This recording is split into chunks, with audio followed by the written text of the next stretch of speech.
Welcome to Inspiration and Transformation from the Banks of the Ganga with Sadhvi Bhagawati Saraswati, an American sannyasi living at the Parmarth Niketan Ashram in Rishikesh, India. Sadhvi is president of the Divine Shakti Foundation, a charitable organization bringing education, vocational training, upliftment, and empowerment programs to women and children. Sadhvi is also Secretary General of the Global Interfaith Wash Alliance and Director of the world-famous International Yoga Festival.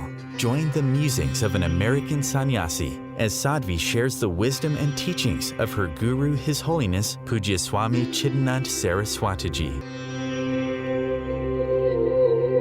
Welcome everyone to Inspiration and Transformation from the holy banks of the sacred Ganga River in the land of Rishikesh, India. If we're flowing in alignment with the divine, it's not going to hurt people. Meaning, it might hurt their egos. Let's say you and I used to go out drinking every Friday night. We'd go out for drinks, we'd go out chasing men, and we'd have a great time. And we were best friends. And then you decided, you started yoga, you started meditating, you started a spiritual path, and you decided, this is not how I want to live. I don't want to be intoxicated. I don't want to be giving in to lust and infidelity. I want to be living a sattvic, yogic, spiritual life. Now, if I am still committed to living a life of the senses, a life of just eat, drink, and be merry, a life of ignorance, then I may say to you, that's so rude. Don't you love me anymore? Like, we've been best friends for decades. How dare you? We've been friends for decades. How dare you? That hurts. What do you mean you don't want to spend Friday nights with me at the bars and the clubs and chasing cute guys? Come on. Not fair. Now, I may say to you, I'm hurt. And I might look hurt. I might cry. I might sulk. But that's just my ego that's hurt. My true self is not hurt. You've actually created a situation in which my true self has an opportunity to actually expand and open and change. Not the self itself, the self is eternal, but my way of understanding myself, my way of connecting to myself, my ability to see myself. You're forcing me. I've got two options. If you drop me as your Friday night, get drunk and chase guys partner, I've got two options. Option one is I stay stuck in the way we were living, and I blame you for now what's happening. Option two, if I really love you, is I actually trust that you've caught some glimpse of something that might actually be light, that might actually be truth. And that it's not just an end of my fun Friday nights, but that actually maybe you are bringing some light, some truth into my life. And maybe I have the courage to look at it. Maybe I have the courage to say, God, you're probably right. And you seem so much happier anyway than you used to after a night of drinking. Could I maybe come with you to one of those yoga things or meditation things, or maybe you could teach me how to meditate also? And I would have the courage to come out of my stuckness and to grow. But you don't know that. You don't know which way I'm going to go, and you're not responsible for it. That's not your karmic package. That's mine. Your karmic package is your realization that how you're spending Friday nights, no matter how much you love me and how much you value the friendship, that it is not in alignment with your truth now. That's your karmic package. That's your right action. The rest is now up to me. How am I going to take that? But that's not your responsibility. And so if I get hurt because I no longer have a go to the pubs and chase boys Friday night partner, that's not something for you to feel badly about. At some point, I'm going to have to face it. If not this life, next life. I mean, the whole point of why we keep coming back is eventually we wake up. Eventually we grow. Eventually we see truth. And maybe you've been the catalyst for me to see it in this lifetime. Maybe you haven't. Maybe I'm going to be stubborn and find another Friday night buddy. And it'll be next lifetime or the one after that when I finally wake up. But that's not your responsibility. So real divine flow doesn't actually hurt anybody when it's in alignment with the divine. It's Shivratri. Think about Shankar Bhagwan and Ganga for a moment. So when Ganga first came on the earth, she was this rambunctious, unstoppable force, sweeping away all of the sadhus and rishis on the banks of Ganga doing their pujas, doing their yagnas, sweeping everybody away. And they went and they prayed. They prayed to God, ki kuch to kar do. Yes, it's beautiful that Ma Ganga has come onto this earth, but this is a little too much energy. A little too much flow. And so Shankar Bhagwan came forward to actually be physically there such that when Ma Ganga flowed out of heaven onto earth, rather than flowing straight onto the riverbed, she flowed into his locks and then onto the earth. So that flow became much more healthy, you could say. Not just healthy for all of those she was bringing moksha to, but also healthy for the rishis and the sages doing their pujas, doing their yagnas on the banks of the riverbed. So if you ever feel like, oh my God, maybe my flow is going to be too much, when it comes out, does it tend to sort of steamroll everybody around me? Well, it's a perfect night. Just pray to Lord Shiva. Be with me. Be with me. Let me flow through you. So that as I flow, it's just pure grace and divinity, bringing only healing and freedom, not disturbing any of these guys' pujas and yagnas and whatnot on the banks. But I'll tell you something.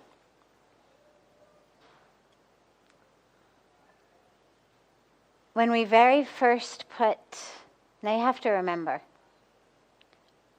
I'm a lover of Ma Ganga.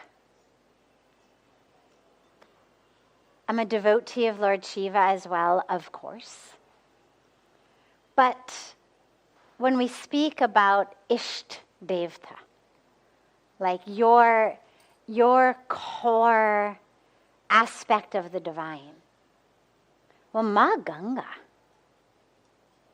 is my Isht Devta. Ganga for me is everything. So the very first year, 1998, beautiful Kumbh Mela here in Rishikesh, Haridwar, and we had a beautiful katha taking place during Kumbh. And that year was the year that they first put a beautiful murti of Shiva in Ganga. There was no ghat at that time. We didn't have the big platform. And this was back, 20 plus years ago, before climate change was quite wreaking the havoc that it's wreaking these days. And in those days, you really could say, okay, the monsoon is going to come at this time. Before that time, it's dry. June 15th usually was when the monsoon came. This was April. Kumbh was March, April. So April, the water level was really low, always. So we have this beautiful, the saints come, beautiful katha, and there's an unveiling of this beautiful statue of Shiva, just literally on rocks in Ganga, 10, 12 feet from our ghat. And it starts pouring. And it pours, and it pours, and it pours. And the water level rises and rises and rises. And in a few days, Lord Shiva had been uprooted, not harmed, but gently re-put back down on the other end of the ghat, sort of carried in the water. And I remember just having a moment as a worshiper of Ma Ganga, thinking, yeah, you just let him think that he's the one tapering your waters, that he's the one letting you out so gently like this, that this is just yet another example of your grace, to be so humble, to be so prepared to be held in the locks, in the divine locks, and then let out in that way. But that she rose and rose just to kind of remind us, yeah, I've got the power, but I'm not using it. I've got it, but I'm not using it. So it's a beautiful way to think about the power of that flow. It's there, and we align ourselves with the divine, with Lord Shiva on this night of Shivaratri, to help allow that flow to be just in alignment with health and goodness and ease, but with an awareness also that, yeah, the power is there, that Shakti is there, but there's no need. There's no need to sweep away the pujas. There's no need to sweep away the yagnas. We can flow in this way as well. That's also full of the compassion and the love for those we're living with. The future of internet radio is here. Om Times Radio, IOM FM. Ascending Hearts is no ordinary dating site, but a spiritual dating site with a purpose, to link you with your soulmate. We engineer the serendipity so you can trust that you will attune with someone that has the same matching vibration as you. Ascending Hearts, the conscious dating site for the spiritually aware.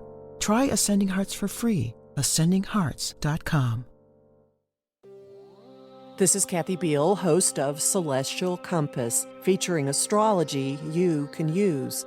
Celestial Compass points you to what's going on in the sky and what you can do with it down here on Earth.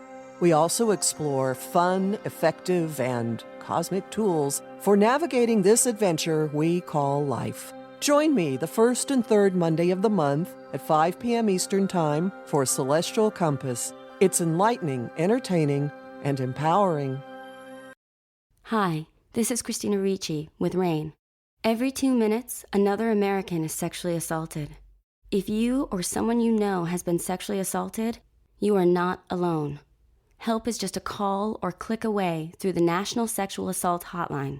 Please call 1-800-656-HOPE, that's HOPE, or visit rain.org, that's RAINN.org. Brought to you by RAIN and this station. Welcome back to Inspiration and Transformation. I'm so glad to have you all back here with me. So, according to our spiritual wisdom, we believe that everything happens for a reason, that things are not random, that there's a reason, there is cause and effect, there is continuity amongst things. And one way that manifests is in our own lives. There's one way of looking at the universe in which it's all random, nothing makes sense. One child is born to a starving mother on the street, born into homelessness. Another child is born 50 yards away in a mansion. Where's the rhyme or reason? If we're all equal in the eyes of God, which I deeply believe we are,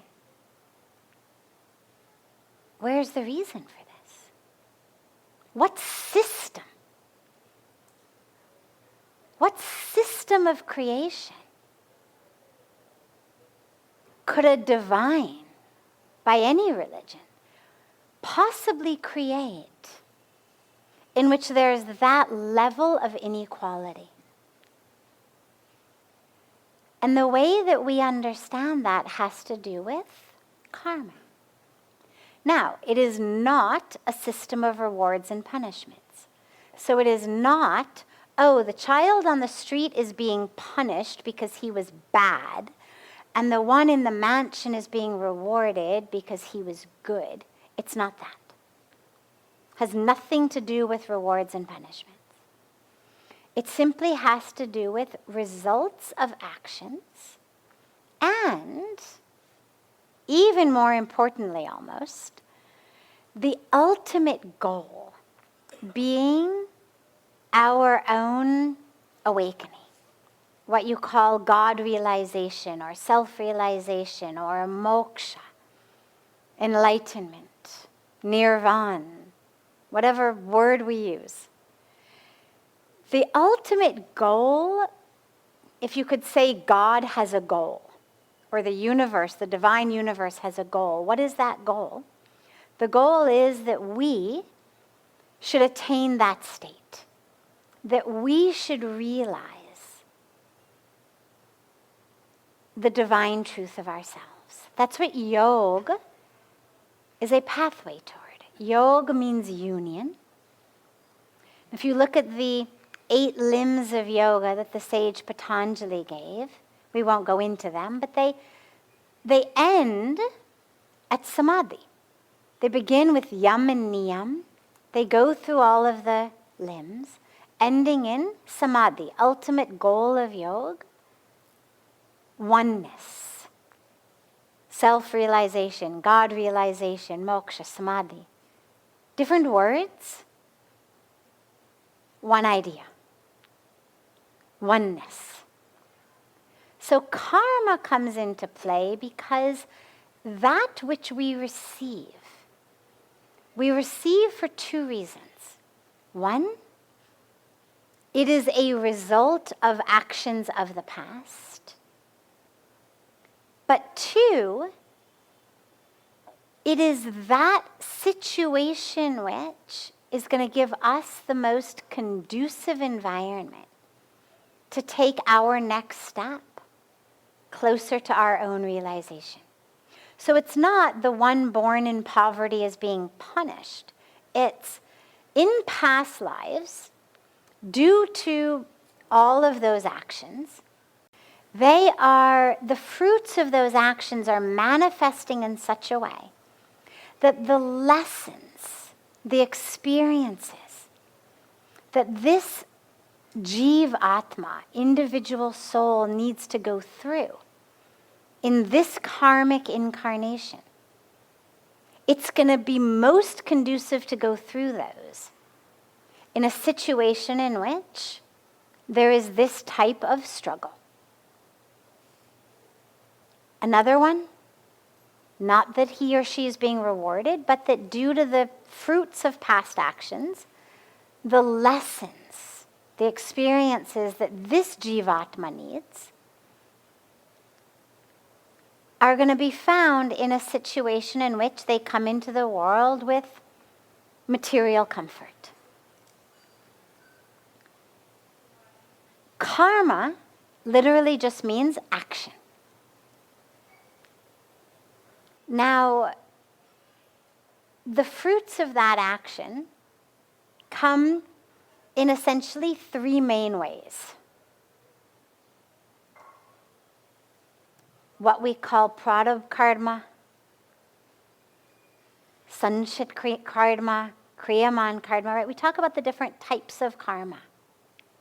What you can call, a sort of, Pujya Swamiji says, a long-term FDR, short-term FDR. In the West, we talk about CDs, certificates of deposit. When you put money in the bank, some of it matures in 5 years, some of it is in 10 years. You make, a long-term fixed deposit in the bank, comes to maturity, sometimes 6 months, sometimes 5 years, sometimes 10 years. In this case, it's sometimes in this lifetime, sometimes in another lifetime. So that's the really general basis of how it works. But what's most important to remember is that we are not victims of the past. Usually when we think about karma, we focus only on the past. What have I done due to which I am currently in this situation? What have I done that is going to create my situation tomorrow or next year or next life? We forget that we're actually creating karmic fruit right now. It's not just things of the past. It's now. That which we do now is the karma that's going to give us fruit tomorrow, next week, next month, next year, next life. I always say today is the pre of that which is predestined for you tomorrow. It's not predestined as in thousands of years ago, sitting on some cloud somewhere, it got written. Right now is the pre. As I take this water and pour a little bit on my clothes, I have just predetermined that I'm going to sit here wet. You watched it happen, right before your eyes. The pre and the destiny. The karma that I did, the action that I did of pouring the water on myself, was the moment of pre of the fact that I now clearly was predestined to be sitting here wet because here I am wet. The choices we make right here, right now, are determining our destiny for the future. Yes, there's an impact of the past, but there's an impact of the present. My favorite way of thinking about and describing this is if you say, well, take every single action you've done in every past life, all of your past karma, and let's say that the sum total of your long-term, your short-term, your immediate karma, the sum total of all of that is that right here, right now, you have a cow, a literal cow, okay? Now, you can't exchange it. You can't rewind life and go back and do things differently because you really wanted a puppy dog or a kitty instead. You're stuck with a cow. But the cow gives milk, and if we drink that milk, assuming that our cow is treated like a happy member of the family and given organic feed and loved and cared for and never harmed, well, that milk is going to nourish you. It's going to nurture you. You'll be healthy and strong. A cow also gives manure. If you put that manure in your field, it's a fantastic organic fertilizer. Your crops will be great. You'll have a good harvest. But if you eat the manure and dump the milk in your field, you will get sick and your crops will die. Not because thousands of years ago somebody predestined that you were going to have a bad harvest or really bad diarrhea and be really sick, but because your very actions actually led to that outcome. And that's why we look for gurus. It's why we look for mentors. It's why we look for people who can teach us and inspire us. Because in life, sometimes we don't know what to do. I mean, you take the example of the cow. Let's say you've never seen a cow before. You have no idea what milk is. You have no idea what manure is. You have no idea what urine is. Suddenly you've got this white stuff and this yellow stuff and this brown stuff. And you don't know what to do. And so you look around. Who's healthy? Who's got good fields? And you say to them, I got this thing here and it gives me this white stuff and this brown stuff and can you help me? And that's why we look for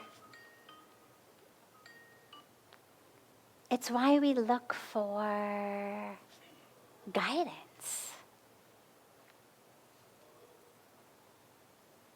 It's why we get blessings. It's why we turn to spiritual wisdom, to scriptures, to beings of wisdom,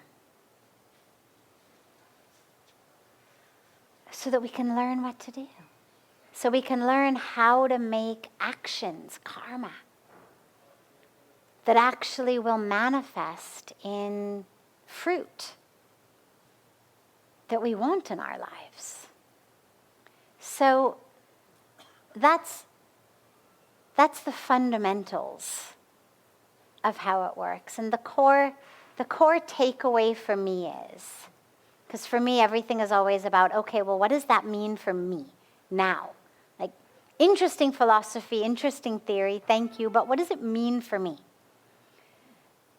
And for me, the takeaway is, number one, whatever's happening is happening for a reason. If it's happening today, there is something from the past that planted those seeds. If you've got an apple tree today, you can be pretty sure that you planted an apple seed at some point in the past, or allowed someone else to plant an apple seed in your garden. So if it's happening for a reason. And number two, you have the power. If you want to create a different type of garden, you have the power to plant different seeds. And three, to realize that every situation you are in, painful, pleasant, whatever you may be in, not only is it due to the past, but it's also the most conducive situation for you right now to learn to take that next step on your spiritual path. That your Jivatma has chosen this path, this karmic incarnation for the lessons and the experiences it's being given. So have the experience. Learn the lesson. It's been chosen. And if you want to move into something different, well, you've got to move through where you are. You can't go around it. And so we take every moment and every situation as an experience to learn from, to grow in, to get closer to God in. The Real Conscious Connection. Om Times Radio. IOM FM. Om Times Magazine is one of the leading online content providers of positivity, wellness, and personal empowerment. A philanthropic organization, their net proceeds are funneled to support worldwide charity initiatives via Humanity Healing International. Through their commitment to creating community and providing conscious content, they aspire to uplift humanity on a global scale. Om Times, co-creating a more conscious lifestyle. More than 24 million Americans have an autoimmune disorder, and that number continues to grow. I'm Sharon Saylor, and I'm one of those 24 million. To put that number in perspective, cancer affects about 9 million and heart disease up to 22 million. That's why I've brought together top experts and those thriving regardless of their diagnosis to bring you the latest, most up-to-date information. Join me, Sharon Saylor, Friday night, 7 p.m. Eastern, for the Autoimmune Hour on Life Interrupted Radio to find out how to live your life uninterrupted. You came across someone struggling with hunger. How would you recognize them? Would you notice an 8-year-old girl who's not excited for summer break because she may not be having lunch again until September? Or a war veteran who's having a hard time landing a job and getting back on his feet? I am the 1 in 8 Americans who struggle with hunger. I am hunger in America. Hunger can be hard to recognize. Learn why at IamHungerInAmerica.org. Brought to you by Feeding America and the Ad Council. Welcome back. This is Sadhvi Bhagawati Saraswati with Inspiration and Transformation. Why India? I think there's a lot of reasons. And I think it's impossible to put a beginning on it. You know, the spiritual religious culture here that we refer to as Hinduism is actually called Sanatan Dharma. I won't go into all the history of it, but the word Hindu was actually a word given by non-Hindus to the people who lived on the banks of the Sindhu River in what we call the Indus Valley civilization. And they couldn't say S of Sindhu, so they said Hindu, meaning the people who live on the banks of the Sindhu River. Now I mention this because To Hindus, their tradition is actually called Sanatan Dharma. Dharma is Dharma. Sanatan means eternal. No beginning, no end. It's always existed. And so it's impossible to put a beginning and to say, well, is it the actual land? Is it the actual soil? Or is it the people who have come and have inhabited the land and the soil? In a physically smaller way, it's like saying, why Rishikesh? What makes Rishikesh so powerful? Is it the actual energy land, or is it the thousands of years of saints and sages meditating and attaining enlightenment? Well, it's both. Because there was something in the land that drew them anyway. There's a reason this is the land that Ganga flowed down. And there is an incredibly heightened, powerful spiritual energy by the presence of Mother Ganga, and then by the presence of the sages and the saints and the rishis who came and have meditated. And in the same way with India as a larger example, I think there's something very powerful in the land itself. I think there is a reason that India has always been so rich in natural resources. I mean, this is what led all of the invaders who came didn't come because they were looking for Dharma. They didn't come because they were, on a search for peace that led them thousands of miles on, horseback from their kingdom in the days long before any other form of transportation. They were looking for money, wealth, jewels, gems, gold, natural resources. So whether you look at that which other people say is wealth, because it's gems, or whether it's what we would call wealth, which is spiritual energy, I think the very land itself, the very soil itself, is very powerful and very rich on all of those levels. But then you have something in which, on this sacred, rich land,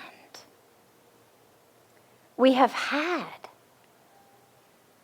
the footsteps of, the life of Bhagwan Ram, Bhagwan Krishna. We've had these divine beings come onto this earth, fill this very physical landscape with their presence, with their teachings, with the impact of their lives. And then you have an entire culture dedicated to continuing to hear about, to sing the glories of, to tell the stories of, to learn, to emulate, to pray, that they too can embody these divine tenets. So you've got billions and billions of, if you look at the history of India, however many people to date have actually lived here, and who have lived in a culture that is rooted in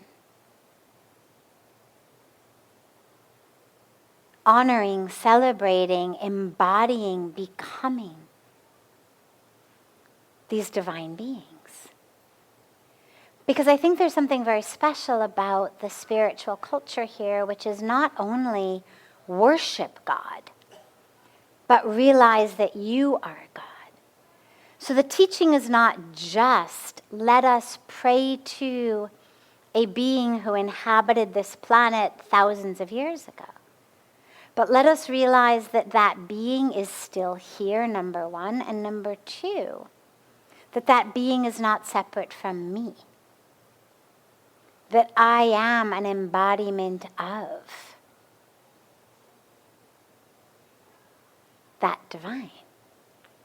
And so you've got a culture that for thousands and thousands and thousands of years has cultivated populations and civilizations of people spending their lives to realize the divine truth of themselves. So it's not just religiosity, it's not just praying to God, but it's actually a personal realization of the presence of God within. And so I think that when you add all of that together, what you've got is this incredible energy that's inherent in the land, inherent in the soil and the water and the air. And you've got thousands of years of powerful history of this very land being walked by so many awakened beings, by so many enlightened masters who are sharing and teaching and spreading and inspiring, and so many seekers who are listening and learning and thriving. And so it becomes a very powerful, energetic vortex for transformation.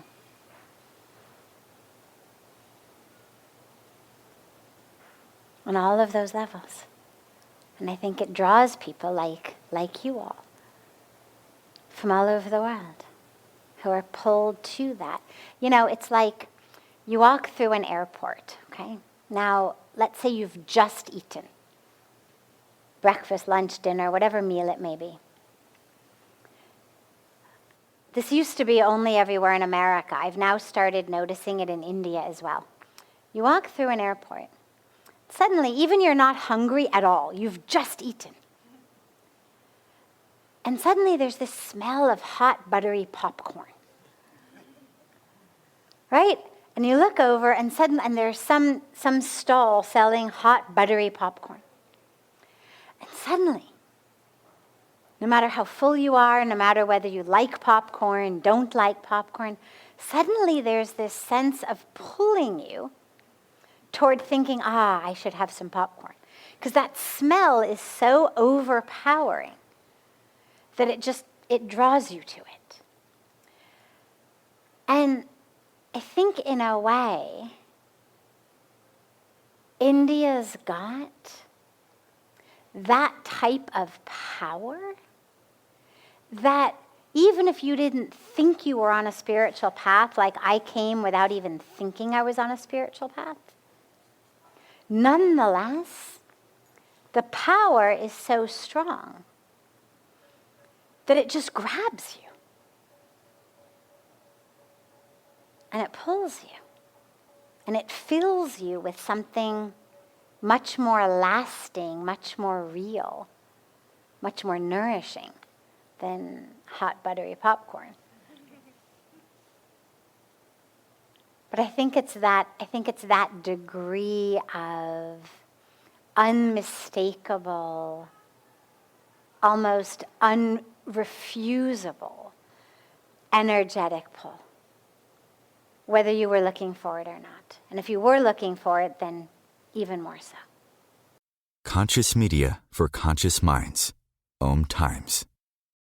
Host your show on IOM FM, the radio network of Om Times Media, one of the more recognized brand names in the conscious community, and is backed by the extensive marketing reach of Om Times. Hosting a show on IOM FM immediately connects you with our extensive dedicated community.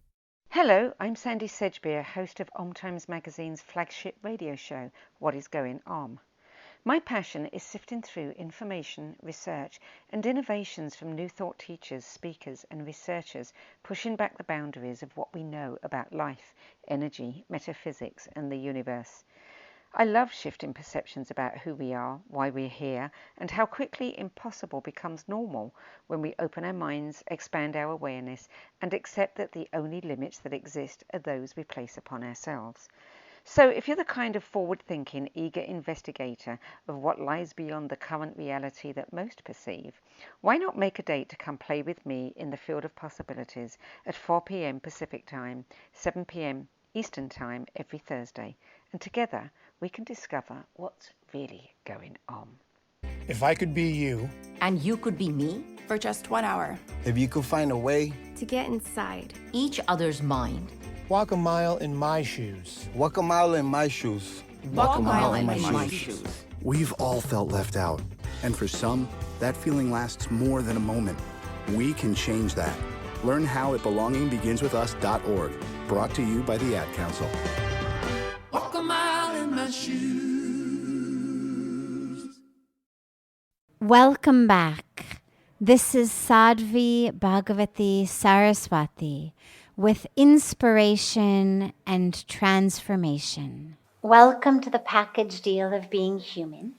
I've never heard of a human being who has sat down to start meditating who has not found that suddenly hundreds of random things come in their mind.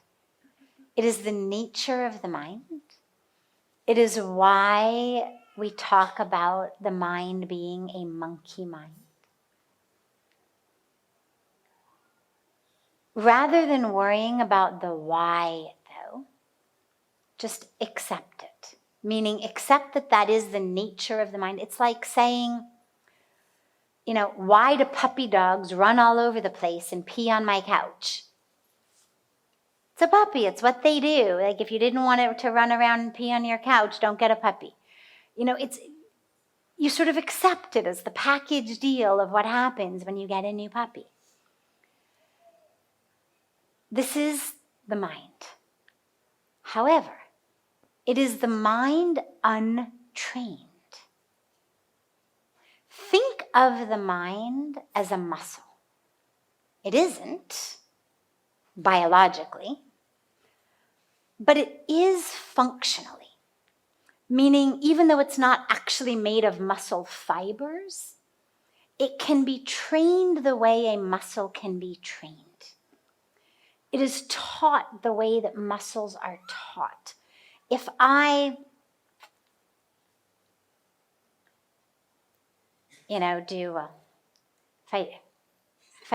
lift this, right, over and over, it's full of water. It's not very heavy, but it's a little heavy.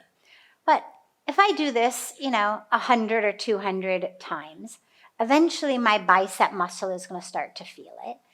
And if I do it 100 or 200 times every day, the bicep muscle is actually going to start to change, right? I'm going to develop a muscle here. It's going to change based on the action that I am doing. I'm training it. I'm changing it. Deliberately, consciously. Think of the mind in the same way. You can train the mind. It is a muscle. Most of us, our minds are metaphorically like the flabby couch potato,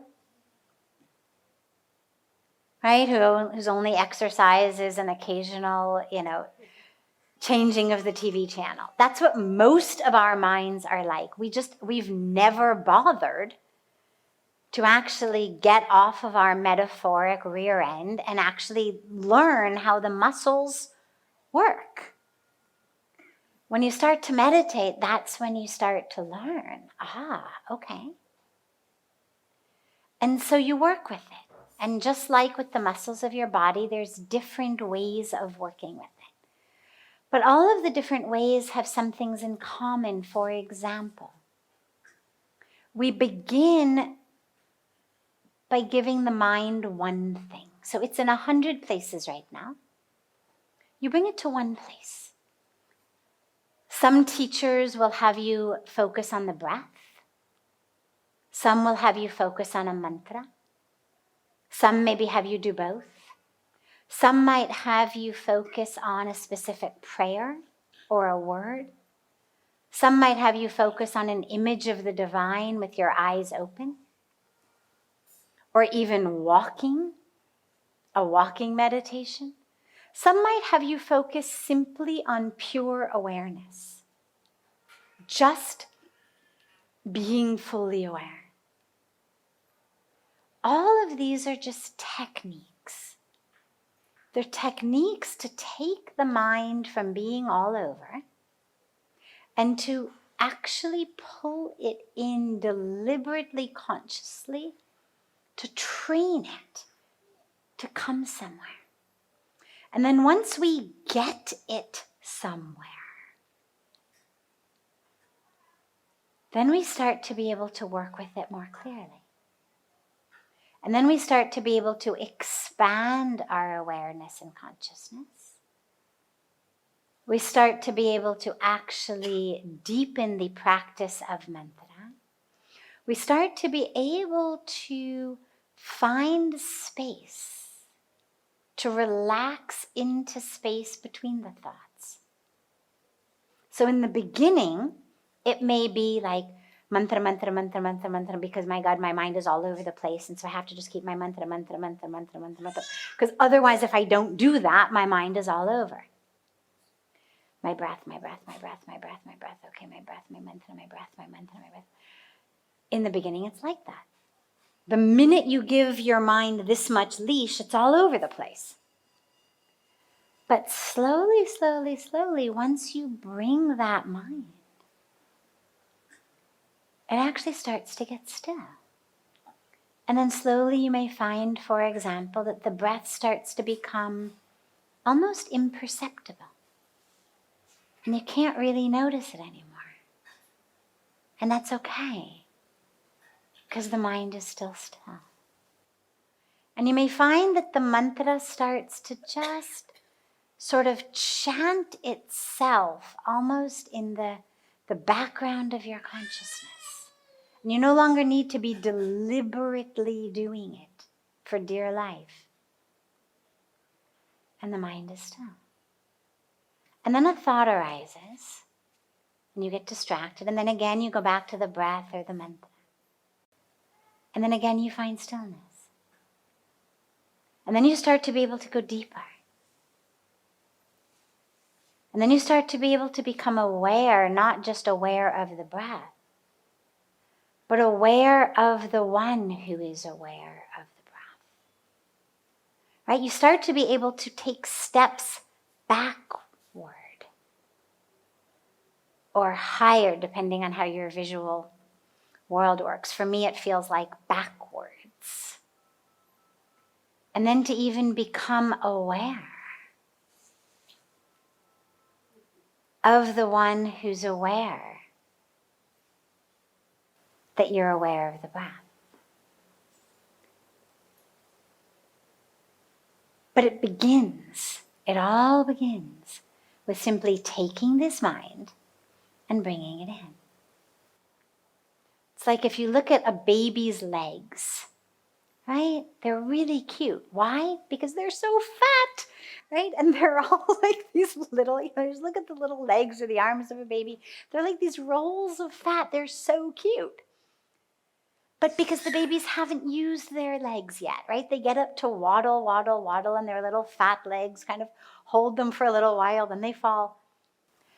Once they start walking, and they actually develop muscle, well, then in a few short years, some of these kids become Olympic gymnasts.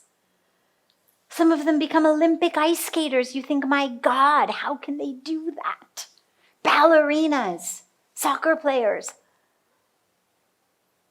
How can they do that? Well, they've taken a muscle that a few years ago was nothing but fat that couldn't even hold them up. And now they've trained it with such subtle precision that standing on 2 toes, they can, right? On a blade, a metal blade, defying all laws of physics. Because they've been able to train that muscle so subtly by working with it day after day after day. And the mind is the same way. But we begin as the baby with the little fat legs, and it's like just, we start to work with it. We bring it in, we bring the mind in. And slowly, slowly we start to learn, to refine it, to strengthen it, to get into its subtleties. And that's when it gets really, really beautiful. This brings to a close this hour of inspiration and transformation. Thank you so much for joining me. I'm so glad to be together with you all each week, and I look forward to being together again next Thursday, same time, on Om Times Radio.